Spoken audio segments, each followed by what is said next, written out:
18 ذی‌الحج کا مبارک دن محمد اور شیعان آل محمد صلی اللہ علیہ وآلہ وسلم کی عظیم ترین عیدوں میں سے ہے۔ یہ وہ دن جب عرش پر بھی عید منائی جاتی ہے۔ عرش پر اس عید کا نام یوم العہد المعہود ہے۔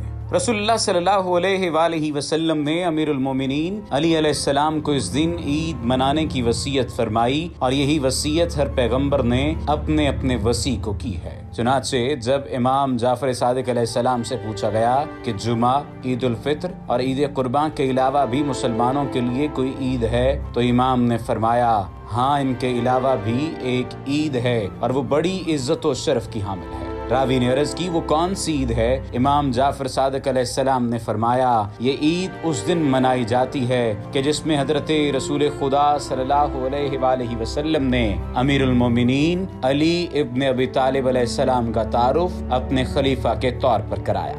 حضرت صلی اللہ علیہ وآلہ وسلم نے فرمایا جس کا میں مولا ہوں، علی بھی اس کے مولا ہیں، اور یہ 18ویں ذی‌الحج کا دن اور روزے عید غدیر ہے۔ راوی نے عرض کی اس دن ہم کیا عمل کریں؟ امام علیہ السلام نے فرمایا اس دن روزہ رکھو، خدا کی عبادت کرو، محمد و آل محمد صلی اللہ علیہ وآلہ وسلم کا ذکر کرو اور ان پر درود و سلام بھیجو۔ معصومین کی روایات سے واضح ہے کہ اس دن کی تعظیم کرنا مومنین پر لازم ہے، اور اس دن کے چند خاص اعمال بھی ہیں۔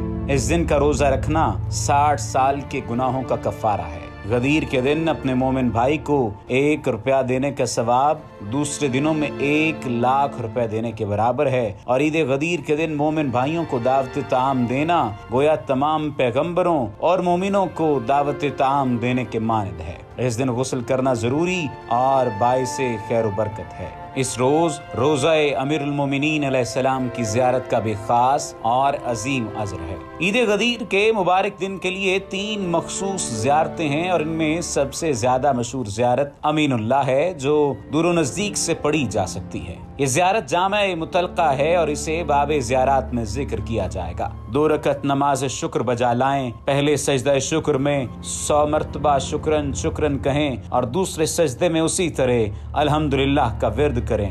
اس نماز کی پہلی رکعت میں سورۃ الحمد کے بعد سورہ قدر، اور دوسری رکعت میں الحمد کے بعد سورہ توحید کی قرأت کریں۔ بہتر ہے کہ اس نماز کو قریب زوال بجا لائے، کیونکہ یہی وہ وقت ہے کہ جب حضرت رسول خدا صلی اللہ علیہ وآلہ وسلم نے امیر المومنین علیہ السلام کو مقام غدیر پر امامت و خلافت کے لیے منصوب فرمایا۔ اس نماز سے قبل صرف وضو نہ کریں بلکہ مکمل غسل کریں۔ روایت ہے کہ جو شخص اس عمل کو بجا لائے وہ اجر و ثواب میں اس شخص کے برابر ہے جو عید غدیر کے دن حضرت رسول خدا صلی اللہ علیہ وآلہ وسلم کی خدمت میں حاضر ہو اور جناب امیر علیہ السلام کے دست مبارک پر بیعت ولایت کی ہو۔ عید غدیر کے دن دعائے ندبہ پڑھنے کی بھی خاص فضیلت ہے۔ چونکہ یہ عید کا دن ہے اس لیے ضروری ہے کہ مومنین سے ملاقات کریں اور انہیں ولایت مولا علی علیہ السلام کی مبارکباد پیش کریں۔ ہر مومن کو چاہیے کہ عید غدیر کے دن اچھا لباس پہنے، خوشبو لگائے، خوشیاں منائے،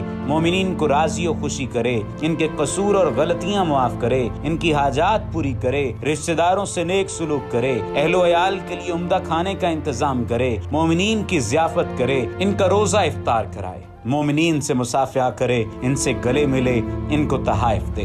روز غدیر کی عظیم نعمت ولایت امیر المومنین پر خدا کا شکر بجا لائے، کثرت سے درود پڑھے اور خدا کی عبادت کرے۔